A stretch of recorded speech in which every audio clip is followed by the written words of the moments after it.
Welcome, investigator. Evil is on the rise. Crime is escalating. Our mission is to eliminate the crime by exposing evil, examine why it manifests, and highlight the brave souls that confront it every day. Join us as we work together to bring justice to every victim. Welcome to All Things Crime. Here's your host, Jared Bradley. Hey everybody, it's Jared with All Things Crime. Welcome to another episode. This is actually episode 2 of my discussion with Detective Steve Connor from Aurora PD. Fantastic guy and served a lot of years as a homicide and a cold case detective. And enjoy episode 2. Any program coming out of Washington, D.C., it gets so big so fast that, and especially when you're talking billions and billions of dollars, that people are going to find some way to scam it.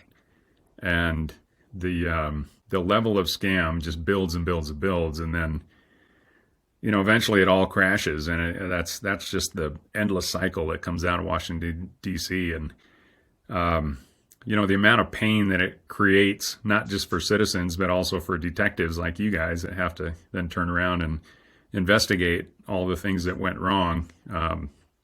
It's crazy. So that was a bad time. I remember that. Looking at my house value and thinking, man, if I just waited like 2 more months, then I could have picked up something infinitely cheaper, and then I'd actually have equity in the house instead of losing money on the deal. Looking at oh my gosh, yeah, and I had a huge amount of equity coming into it, and it just evaporated. It was crazy. So anyway. Yeah, so fraud, and then what? I worked a little over 2 years with fraud, and then I had the sergeant working homicide visit me a couple of times and said, "Hey, how would you like to come up work for me?" And I'm going, "Well, because I'm pretty content where I am." So probably some conversations with him, with my lieutenant and the commander, and they're all saying, "Yeah, if you can work a fraud, you can work a homicide," which totally isn't true, but what do I know?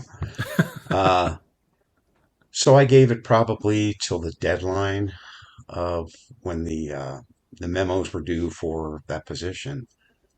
So I put in and had a real informal interview, and within a week they say, "Okay, you're going upstairs." It's like, okay, I don't know that I'm ready.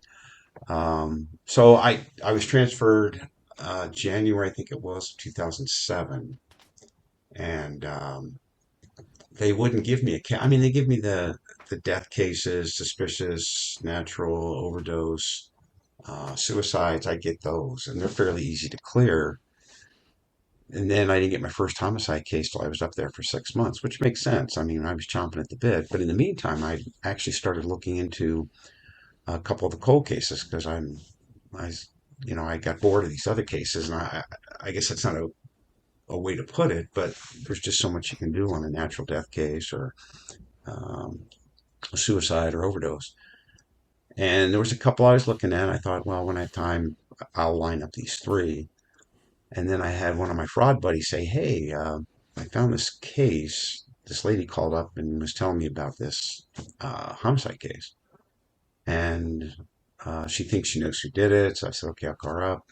Anyway, one thing led to another where I was able to um, figure out through reading the reports, talking to the witness, and actually trying to talk to the suspect um, who actually committed the homicide. But since it's going to sound weird, since it was a vehicular homicide that occurred about um, 25 years earlier,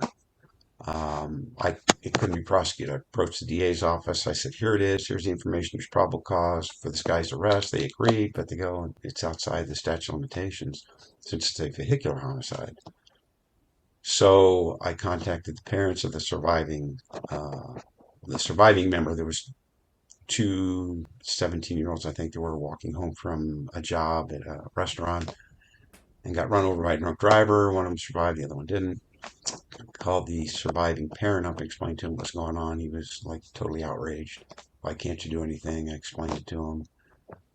he contacted the DA's office. They said the same thing. So that was probably my first resolved cold case. But really, I mean, it's resolved. There's no justice because, interesting enough, the guy who was involved in that vehicular homicide was involved in a vehicular homicide in Englewood a year or two before. Same thing, gets drunk, runs over somebody, kills him, leaves the scene. I think he got probation for that one, but you're talking the 1980s, so that kind of got me Mm. looking in that direction, but not be focused because I hadn't really at that point handled my first homicide case. So that year I caught two. One was a gang shooting, the other one was a boyfriend girlfriend thing. So they were easy to get resolved. But in the meantime, I started looking at some of the other cases, and then in 2007, I think it was July or August, um, Colorado came out with a law saying we're going to define cold cases for you. We're going to give you the parameters for the investigation.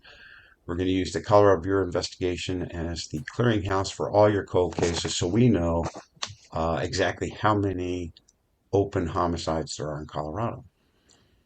So what we had to do was generate that information for them.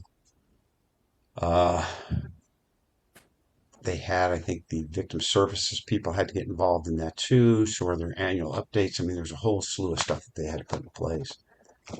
So we had a team meeting, and they go, "Who wants to work cold cases?"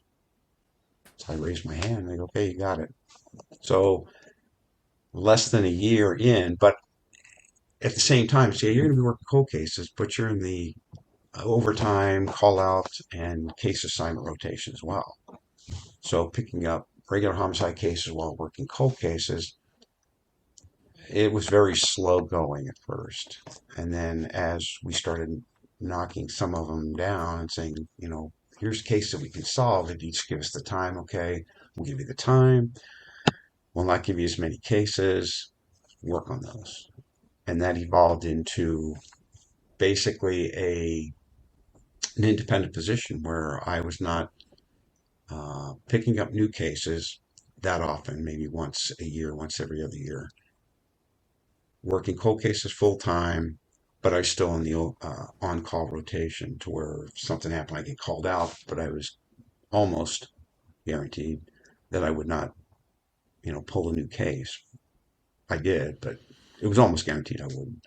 So that kind of got the ball rolling in that direction to where in 2000, I think 15 it was, um, we had I would say, fairly high profile homicide that occurred. And we ended up charging the guy, getting him convicted, putting him in prison. So it seemed like with each success, I was able to draw more time for cold cases and less time for the. And we had to actually get up the staff, I think, too, so where it wasn't as stressful time wise for the other guys to be working because we had more people to cover. So when you basically got assigned to cold cases, kind of as a full time, what year was that? I believe it was 2015. Okay. So you worked a lot of the cold cases for 5, 6, 7 years.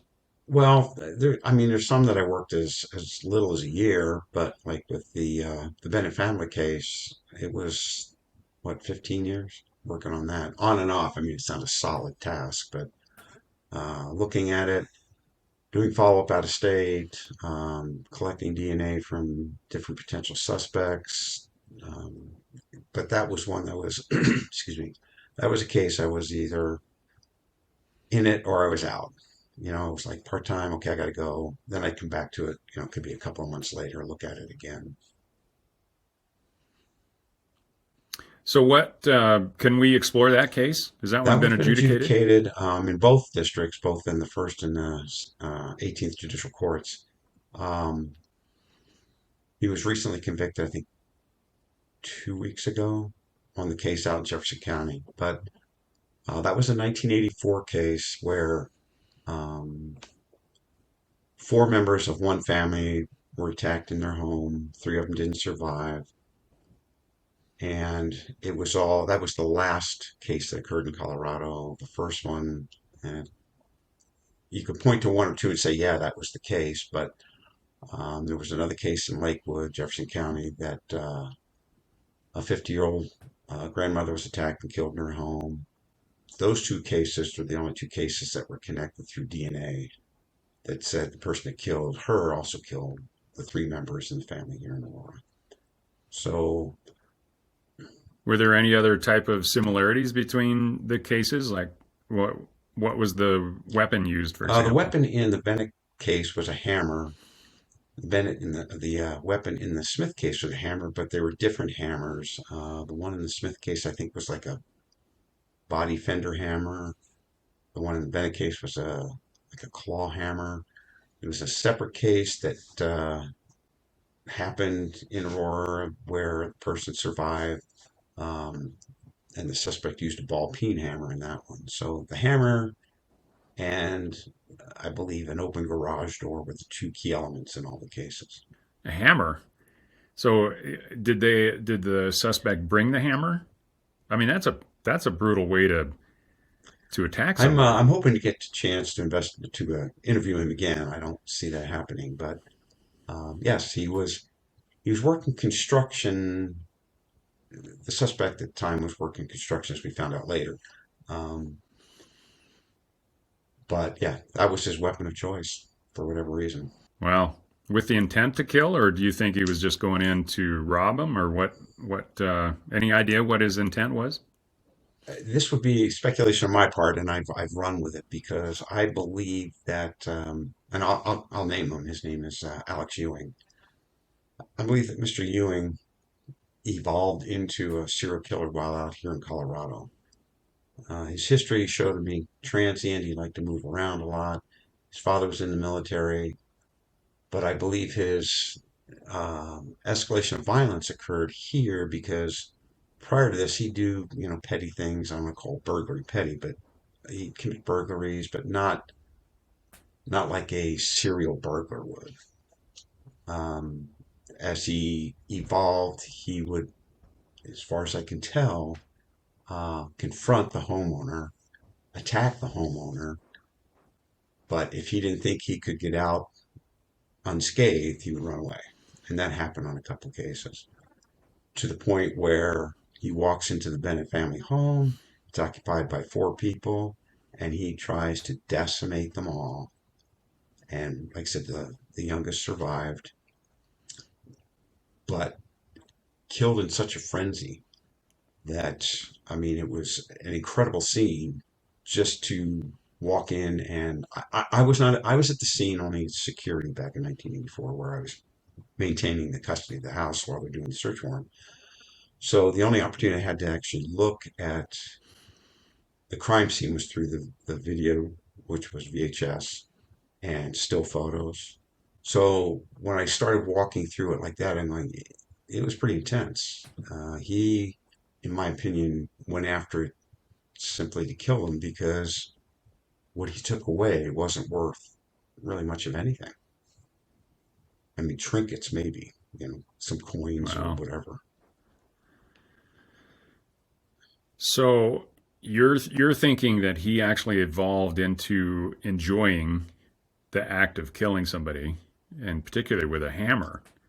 So I'm I mean, I've seen enough crimes where they're crimes of passion. You know, the victim is usually a female, gets choked to death, or strangled with a cord or a rope. Um, but usually those are the ex-husband kind of thing, in fits of rage. Um, can't say I have heard of very many people that have evolved into actually enjoying, and I'm assuming he would enjoy, but it's got to be the thrill of the control and all these other kind of weird things that he would, walk into somebody's house with the intent of beating them to death with a hammer. And I don't have enough, I guess, institutional knowledge through, you know, going through university classes to say specifically this is the personality we're dealing with. I could just see it in the cases as I looked at them. It was progressively getting more intense to whether or not he just inflicted the injury out of sheer pleasure, inflicting the injury just to gain control. I can't say. I mean, it could be a combination of both. I think with the Bennett case, and probably as well with the Patricia Smith case, it was I'm I'm tired of people surviving my encounter. Or the resistance. I think in the Bennett case, it was the resistance that he met with Bruce getting him out of the bedroom, forcing him downstairs, trying to get him out of his house, and I think that probably enraged him to the point where he just, I'm leaving you down here so I can get up there to get the other people that are up there. He left him dead down there. I mean, there was no way. Bruce fought with everything he could, didn't survive, and then the Mr. Ewing went after the other three female victims. And is this in the middle of the night? Were the They victims were sleeping? sleeping. This would have been after Melissa's, hope I get this right, I think her seventh birthday party. Yes. Um, it wasn't, she wasn't 7 yet, but they're having the party early because it was supposed to be the next day. Um, so I think party wrapped up at 9 or 10 o'clock. So sometime between that time and I believe 8 in the morning is when it occurred. So he went upstairs, forced the husband out, I don't think he forced the husband and out. I think the the husband, he may have been initially attacked in the bedroom, but Bruce got up and forced Alex out of the room, just trying to get him out of the house. Down the stairs where they tumbled and fell, don't know, but they end up at the bottom of the steps. Fights on, I mean, it was a pretty gruesome scene, but, you know, with a hammer in one hand and he ends up pulling a knife out of the kitchen in the other, he just, he does Bruce in. so he kills the husband downstairs and then goes back upstairs. I mean, everybody had to be awake by I would then, think so I would too, think. based upon the evidence at the scene, the pictures and stuff. I think Mrs. Bennett got up. I'm assuming at the same time, but when Deborah got out of bed, I don't think even made it to the doorway before he was back upstairs. Probably both the children were awake, but one of them actually got out of bed and came toward the bedroom door. I don't know if she opened it or what, but there's a confrontation between her and Alex, and he just takes the hammer to her too. Jeez, yeah. Um, it would be difficult to actually, especially to somebody just listening to the podcast, difficult to even explain what that scene must have looked like. It You could tell there was a fight, there was a struggle. I'm guessing as much blood that was on the walls and on the floor. I'm assuming, and I'll probably never get an answer for that either, that Alex had to have been injured too. I don't think Bruce would have put up a fight without inflicting some injuries on Mr. Ewing, but not near as obviously extensive as to the rest of the family. I think Alex may have been enraged by the fact I'm being confronted by this guy. I have to overcome this threat, and the place is mine. So again, I don't understand the philosophy behind it. Maybe there are some people out there that can, but it's going to take a lot longer than the hour interview that I had with Alex while I was out in Carson City when he's in the prison out there. Wow. Okay. So so you're looking at this as just a cold case, Right. and Well, correct? yes.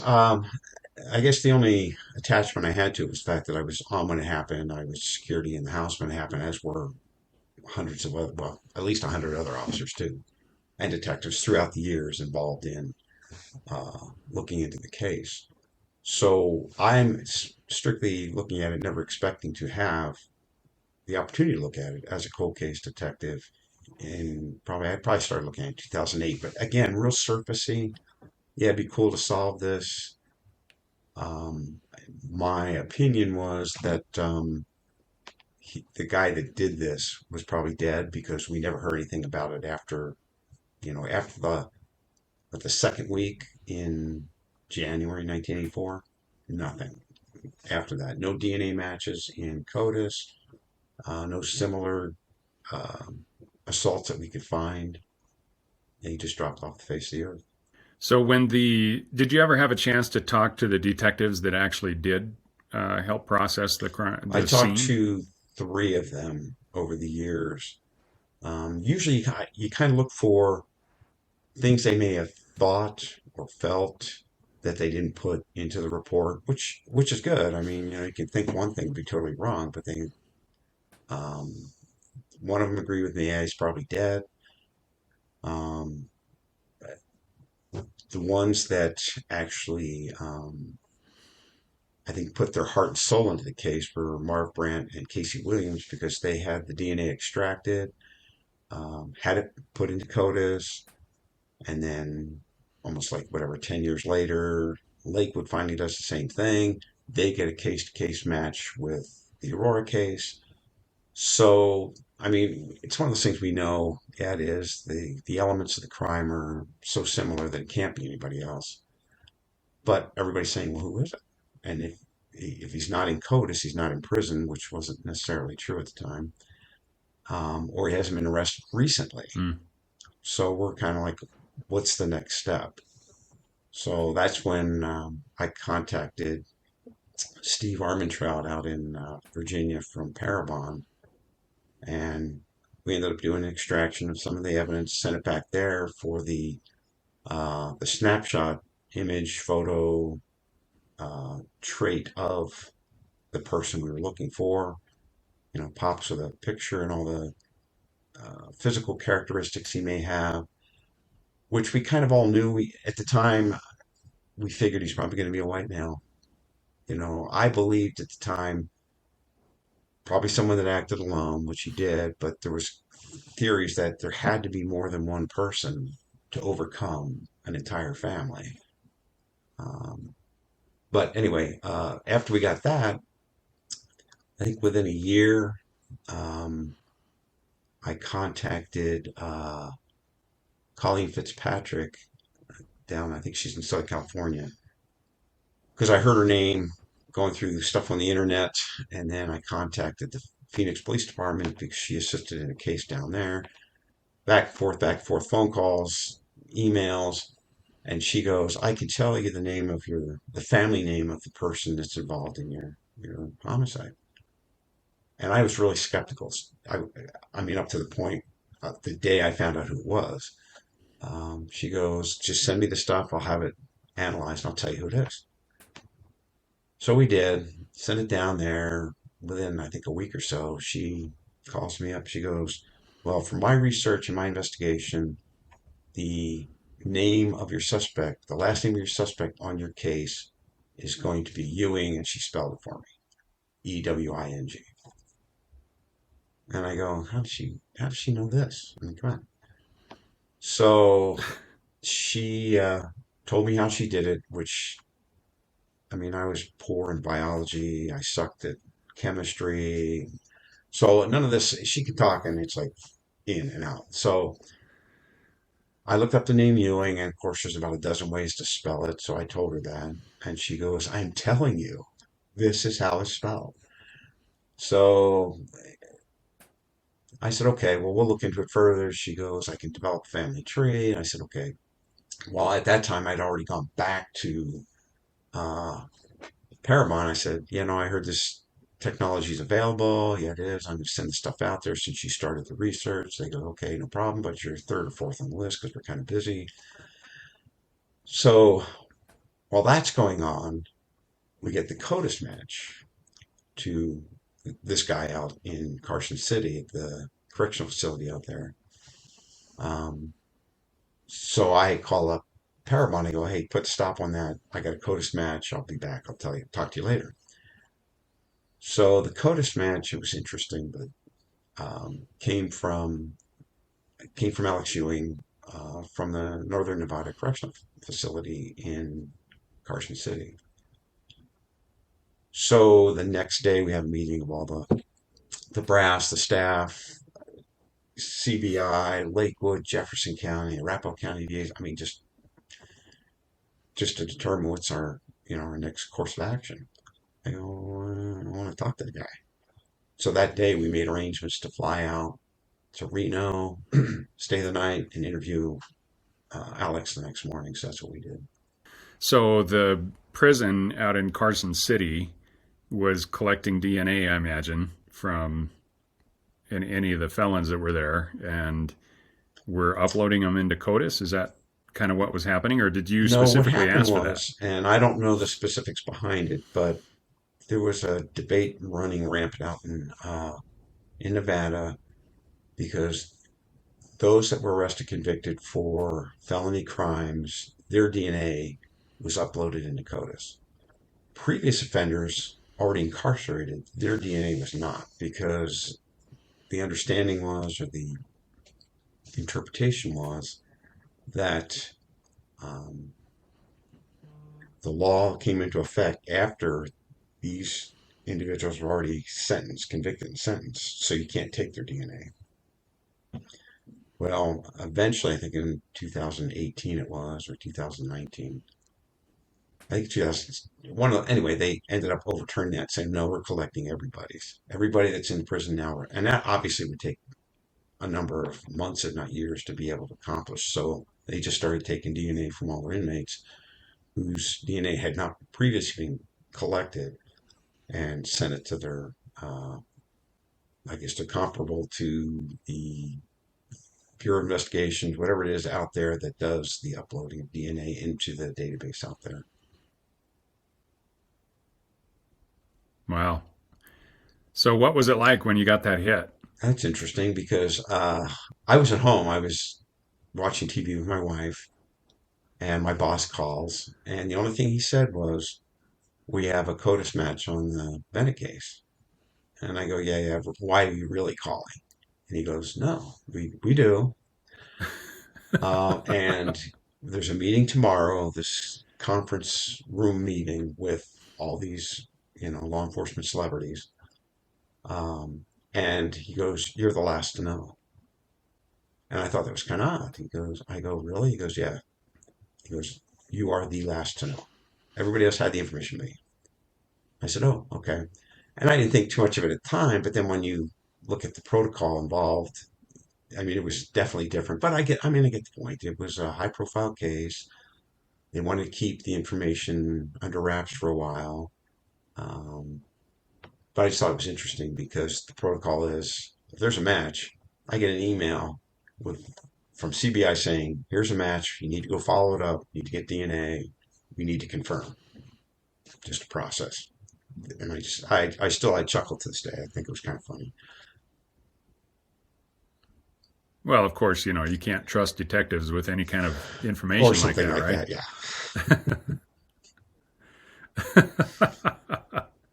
yeah.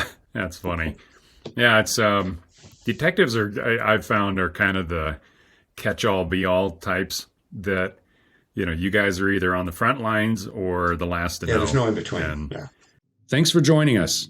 Your attention today brings us one step closer to exposing and eliminating the evil that brings crime to our communities. Hit subscribe and share this episode. Together, we will bring justice to every victim.